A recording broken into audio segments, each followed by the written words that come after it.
Hi ಎಲ್ಲರಿಗೂ ಮನೋಸಂವಿತ್ vlog ಚಾನಲ್ಗೆ ಸ್ವಾಗತ. ಇಂದು ನಾವು 7ನೇ ತರಗತಿಯ ಅಧ್ಯಾಯ 1 ಪೂರ್ಣಾಂಕಗಳನ್ನು ಕುರಿತು ತಿಳಿದುಕೊಳ್ಳೋಣ. ಈ ಅಧ್ಯಾಯವನ್ನು ತಿಳಿದುಕೊಳ್ಳೋಕ್ಕಿಂತ ಮುಂಚೆ ನಮ್ಮ ಚಾನಲನ್ನು ಇಲ್ಲಿವರೆಗೂ ಸಬ್ಸ್ಕ್ರೈಬ್ ಮಾಡದೇ ಇರುವವರು ಸಬ್ಸ್ಕ್ರೈಬ್ ಮಾಡಿ, ಬೆಲ್ ಬಟನ್ ಒತ್ತೋದನ್ನು ಮರಿಬೇಡಿ, ಲೈಕ್ ಮಾಡಿ, ಶೇರ್ ಮಾಡಿ. ಸರಿ, ಹಾಗಿದ್ರೆ ನಾವು ಪೂರ್ಣಾಂಕಗಳು ಪಾಠವನ್ನು ಪ್ರಾರಂಭಿಸುವ ಮುನ್ನ 6ನೇ ತರಗತಿಯಲ್ಲಿ ನಾವು ಪೂರ್ಣ ಸಂಖ್ಯೆಗಳು ಮತ್ತು ಸ್ವಾಭಾವಿಕ ಸಂಖ್ಯೆಗಳ ಬಗ್ಗೆ ತಿಳಿದುಕೊಂಡಿರುವುದನ್ನು ಸ್ವಲ್ಪ ನೆನಪಿಸ್ಕೊಳ್ಳೋಣ. ಹಾಗೂ ಪೂರ್ಣಾಂಕಗಳ ಎಂದರೇನು, ಪೂರ್ಣಾಂಕಗಳ ಸಂಕಲನ ಮತ್ತು ವ್ಯವಕಲನಗಳ ಬಗ್ಗೆಯೂ ಕೂಡ ನಾವು 6ನೇ ತರಗತಿಯಲ್ಲಿ ಕಲಿತಿದ್ದೇವೆ. ಅವುಗಳ ಸಂಪೂರ್ಣ ವಿವರಣೆ ಬೇಕಾದರೆ ನೀವು ನಮ್ಮದೇ ಚಾನಲಲ್ಲಿರುವಂಥ 6ನೇ ತರಗತಿಯ ಪ್ರಶ್ನೋತ್ತರಗಳ ಅಥವಾ ಪಾಠದ ವಿವರಣೆಯನ್ನು ಕುರಿತು ಇರುವಂಥ ವಿಡಿಯೋಗಳನ್ನು ನೀವು ನಮ್ಮ ಡಿಸ್ಕ್ರಿಪ್ಷನ್ ಬಾಕ್ಸ್ನಲ್ಲಿ ಲಿಂಕ್ಗಳನ್ನು ಹಾಕಿರುತ್ತದೆ, ವೀಕ್ಷಿಸಬಹುದು. ಮೊದಲನೇದಾಗಿ ಸಂಕಲನದ ಆವೃತ್ತಗುಣ. ಆವೃತ್ತಗುಣ ಅಂದರೆ ಏನಪ್ಪ ಅಂದ್ರೆ, ಎರಡು ಪೂರ್ಣ ಸಂಖ್ಯೆಗಳ ಮೊತ್ತವು ಒಂದು ಪೂರ್ಣ ಸಂಖ್ಯೆ ಎಂಬುದನ್ನು ನಾವು ಕಲಿತಿದ್ದೇವೆ. ಹಾಗೆ ಇಲ್ಲಿ ಈ ಪೂರ್ಣಾಂಕಗಳಿಗೆ ಈ ಗುಣವು ಸರಿ ಹೊಂದುತ್ತದೆಯೋ ಇಲ್ಲವೋ ಎಂಬುದನ್ನು ನಾವು ಈ ಕೆಲವು ಉದಾಹರಣೆಗಳ ಮೂಲಕ ತಿಳಿದುಕೊಳ್ಳಬಹುದು. ಇಲ್ಲಿ ಮೊದಲನೇದು ನೋಡಿರಿ, 17 + 23 = 40. ಅಂದರೆ 17 ಒಂದು ಪೂರ್ಣಾಂಕ, 23 ಒಂದು ಪೂರ್ಣಾಂಕ, 40 ಕೂಡ ಒಂದು ಪೂರ್ಣಾಂಕ. ಹಾಗೆ ಎರಡನೇದರಲ್ಲಿ ನೋಡಿ, -10 + 3 ಅಂದರೆ -10 ಬ್ರಾಕೆಟನ್ನು ತೆಗೆದ್ರೆ -10 +3 ಹೋದರೆ ಇಲ್ಲಿ ಕುಡಿಸೋ ಚಿಹ್ನೆ ಇದ್ದರೂ ದೊಡ್ಡ ಸಂಖ್ಯೆ ಏನು ಸೂಚಿಸುತ್ತೋ ನಾವು ಅದನ್ನು ಮಾಡಬೇಕು, -7. ಇಲ್ಲಿ ನೋಡಿರಿ, -10 ಕೂಡ ಒಂದು ಏನು ಪೂರ್ಣಾಂಕ, +3 ಕೂಡ ಒಂದು ಪೂರ್ಣಾಂಕ, ಹಾಗೆ -7 ಕೂಡ ಒಂದು ಪೂರ್ಣಾಂಕ.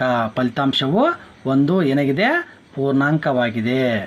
ಇನ್ನು ಮೂರನೇ ಲೆಕ್ಕದಲ್ಲಿ ನೋಡೋಣ, -75 ಬ್ರಾಕೆಟ್ ಕಂಪ್ಲೀಟ್ +18. -75 +18 ಕಳೆದ್ರೆ ಎಷ್ಟು ಬರುತ್ತೆ, -57. -57 ಕೂಡ ಒಂದು ಏನಾಗಿದೆ, ಪೂರ್ಣಾಂಕವಾಗಿದೆ. ಹಾಗೆ 19 plus bracket -25 plus into minus. ಹಾಗಿದ್ರೆ 19ರಲ್ಲಿ 25 ಕಳೆಯಕ್ಕೆ ಬರೋಂಗಿಲ್ಲ, ದೊಡ್ಡ ಸಂಖ್ಯೆ ಒಳಗೆ ಸಣ್ಣ ಸಂಖ್ಯೆಯನ್ನು ಕಳೆದ್ರೆ 25 19 ಕಳೆದ್ರೆ -6 ಬರ್ತದೆ. ಫಲಿತಾಂಶವು ಒಂದು ಪೂರ್ಣಾಂಕವಾಗಿದೆ ಅನ್ನೋದನ್ನು ನಾವಿಲ್ಲಿ ನೋಡ್ಬೋದು. 27 ಪ್ಲಸ್ -27 ಪ್ಲಸ್ ಇಂಟು ಮೈನಸ್ =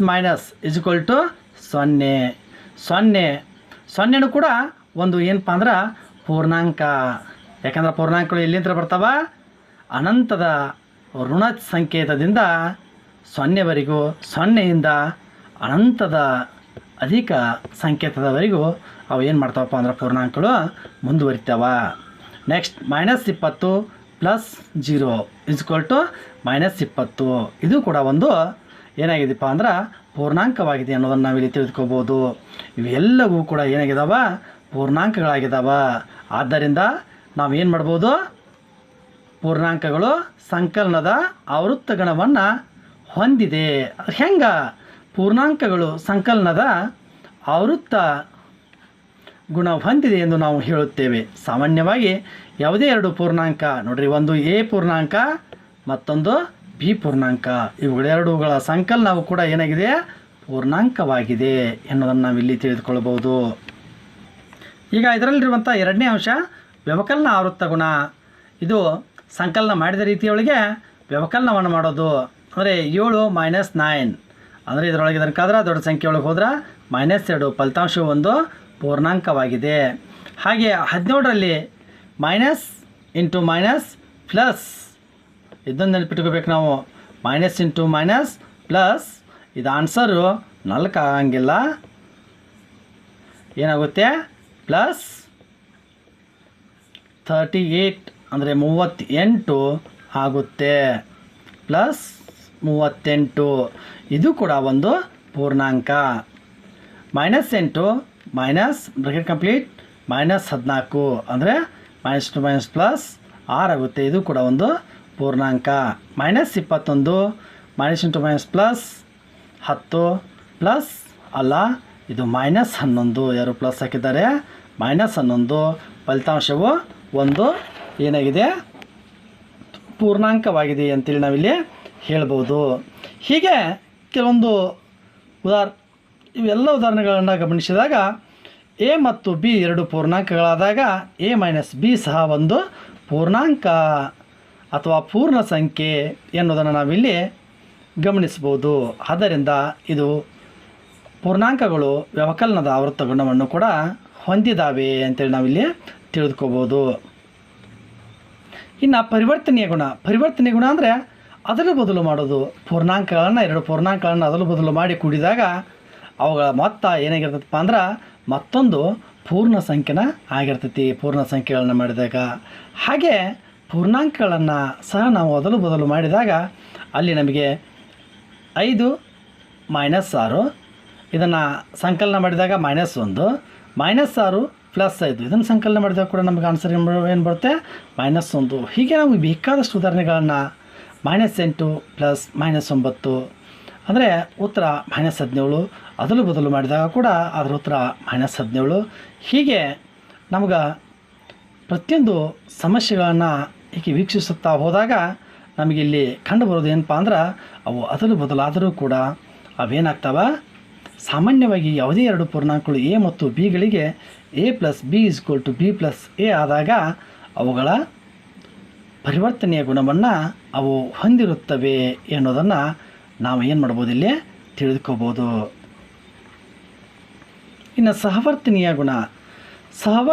ಗುಣ ಅಂದ್ರೆ 3 ಉದಾಹರಣೆಗೆ -3 -2 ಮತ್ತು -5 ಪರಿಗಣಿಸಿ ಇಲ್ಲಿ ಏನು ಮಾಡ್ಯಾರಪ್ಪ ಅಂದ್ರೆ -5 ಒಂದು ಬ್ರಕೆಟ್ನಲ್ಲಿ ಪ್ಲಸ್ -3 ಮತ್ತು -2 ಮತ್ತೊಂದು ಬ್ರಕೆಟ್ನಲ್ಲಿ ಇಡೋದು. ಹಾಗೆ ಒಮ್ಮೆ -5 -3 ಒಂದು ಗುಂಪನ್ನು ಮಾಡಿದರೆ ಪ್ಲಸ್ -2 ಒಂದು ಗುಂಪನ್ನು ಮಾಡಿ ನಾವು ಇಲ್ಲಿ ಉತ್ತರವನ್ನು ಗಮನಿಸಿದಾಗ ಅದರ ಉತ್ತರವು ಕೂಡ ಏನಾಗಿರುತ್ತೆ ಸಮನಾಗಿರುತ್ತದೆ.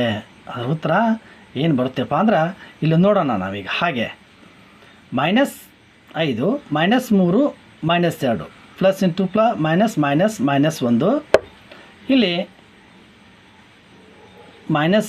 ಪ್ಲಸ್ ಇಂಟು -6 ಉತ್ತರ ಎರಡೂ ಕುರಿದು ಏನಾಗುತ್ತೆ -6 ನಮಗೆ ದೊರೆಯುತ್ತದೆ ಅನ್ನೋದನ್ನು ನಾವು ಇಲ್ಲಿ ಕಂಡುಕೋಬೋದು.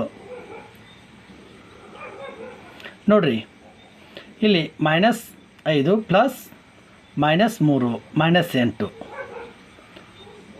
ಪ್ಲಸ್ ಇಂಟು -10 ಇಲ್ಲಿ ನಮಗೆ ಏನಾಗುತ್ತೆ ಉತ್ತರ ದೊರೆಯುತ್ತೆ. ಎರಡರಲ್ಲಿ ಕೂಡ -10 ನಮಗೆ ಉತ್ತರ ದೊರೆಯುತ್ತೆ. ಇದನ್ನು ಗಮನಿಸಿದಾಗ ಸಾಮಾನ್ಯವಾಗಿ ಯಾವುದೇ ಪೂರ್ಣಾಂಕಗಳು ಎ ಬಿ ಮತ್ತು ಸಿಗಳಿಗೆ a + b bracket b + c bracket complete = bracket a + b bracket complete + c ಇದು ಉತ್ತರವು ಸಹವರ್ತನೀಯ ಗುಣವನ್ನು ಹೊಂದಿರುತ್ತದೆ ಎನ್ನುವುದನ್ನು ನಾವಿಲ್ಲಿ ಹೇಳಬಹುದು. ಹಾಗೆ ಸಂಕಲನದ ಅನ್ಯತಾಂಶ ನಮಗೆಲ್ಲ ಗೊತ್ತಿರುವಂತೆ ಸಂಕಲನದ ಅನ್ಯತಾಂಶ ಎಷ್ಟಪ್ಪ ಅಂದರೆ 0. ಪೂರ್ಣ ಸಂಖ್ಯೆಗಳ ಸಂಕಲನದ ಅನ್ಯತಾಂಶ 0. ಹಾಗೆ ಪೂರ್ಣಾಂಕಗಳಿಗೂ 0 ಅನ್ವಯಿಸುತ್ತದೆ ಅನ್ನೋದನ್ನು ಈ ಕೆಲವು ಉದಾಹರಣೆಗಳಿಂದ ನಾವಿಲ್ಲಿ ತಿಳಿದುಕೊಳ್ಳಬಹುದಾಗಿದೆ.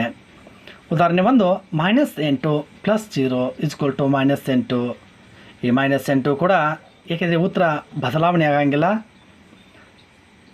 0 + -8 = -8 ಇಲ್ಲೂ ಕೂಡ ಬದಲಾವಣೆ ಆಗೋದಿಲ್ಲ. ಹಾಗೆ ಪ್ರತಿಯೊಂದು ಲೆಕ್ಕದಲ್ಲೂ ಕೂಡ ಯಾವುದೇ ಬದಲಾವಣೆಗಳು ನಮಗೆ ಏನಾಗೋದಿಲ್ಲ ಕಂಡು ಬರೋಂಗಿಲ್ಲ. ಆದ್ದರಿಂದ ಈ ಪೂರ್ಣಾಂಕಗಳ ಸಂಕಲನದ ಅನ್ಯತಾಂಶ 0 ಆಗಿರುತ್ತದೆ ಅನ್ನೋದಕ್ಕೆ ಸಾಮಾನ್ಯವಾಗಿ ಮೇಲಿನ ಉದಾಹರಣೆಗಳು 0 ಪೂರ್ಣಾಂಕಗಳ ಸಂಕಲನದ ಅನ್ಯತಾಂಶ ಎಂಬುದನ್ನು ಸೂಚಿಸುತ್ತವೆ. ಇತರೆ 5 ಪೂರ್ಣಾಂಕಗಳಿಗೆ 0 ಸೇರುವುದರಿಂದ ನೀವು ಇದನ್ನು ಪರಿಶೀಲಿಸಬಹುದು. ಸಾಮಾನ್ಯವಾಗಿ ಯಾವುದೇ ಪೂರ್ಣಾಂಕ ಎಗೆ a + 0 = a = 0 + a ಆಗಿರುತ್ತದೆ ಅನ್ನೋದನ್ನು ನಾವಿಲ್ಲಿ ತಿಳಿದುಕೋಬಹುದು. ಇವುಗಳನ್ನು ಪ್ರಯತ್ನಿಸಿ.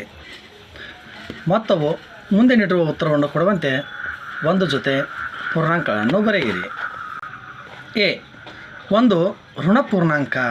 ಒಂದು ಋಣಪೂರ್ಣಾಂಕವನ್ನು ನಾವು ಹೆಂಗೆ ಬರೆಯೋದು ಅಂದರೆ ಇಲ್ಲಿದೆ ನೋಡಿ. ಎ -10 + 7 = -3. ಬಿ 0 ಎಲ್ಲ ಕೂಡ ನೋಡೋಣ. ಸಿ ಆ ಎರಡು ಪೂರ್ಣಾಂಕಗಳಿಗೂ ಚಿಕ್ಕದಾದ ಒಂದು ಪೂರ್ಣಾಂಕ, ಆ ಎರಡು ಪೂರ್ಣಾಂಕಗಳಲ್ಲಿ ಒಂದು ಪೂರ್ಣಾಂಕಕ್ಕಿಂತ ಚಿಕ್ಕದಾದ ಪೂರ್ಣಾಂಕ, ಆ ಎರಡು ಪೂರ್ಣಾಂಕಗಳಿಗೂ ದೊಡ್ಡದಾದ ಒಂದು ಪೂರ್ಣಾಂಕ. ಇವುಗಳೆಲ್ಲವನ್ನು ನಾವು ನೋಡೋಣ. ನೋಡಿರಿ, ಉತ್ತರ 0 +4 + -4 = 0. ಸಿ ಆ ಎರಡು ಪೂರ್ಣಾಂಕಗಳಿಗೂ ಚಿಕ್ಕದಾದ ಪೂರ್ಣಾಂಕ ನೋಡಿರಿ, -8 + -3 ಇವೆರಡಕ್ಕಿಂತ ಚಿಕ್ಕದಾದ ಯಾವುದಪ್ಪ ಅಂದ್ರೆ -11. ಡಿ ಏನೈತೆ ಅಂದ್ರೆ ಎರಡು ಪೂರ್ಣಾಂಕಗಳಿಗೂ ಒಂದು ಪೂರ್ಣಾಂಕಕ್ಕಿಂತ ಚಿಕ್ಕದಾದ, ಎರಡರಲ್ಲಿ ಒಂದು ಪೂರ್ಣಾಂಕಕ್ಕಿಂತ ಚಿಕ್ಕದಂಥ ಪೂರ್ಣಾಂಕ.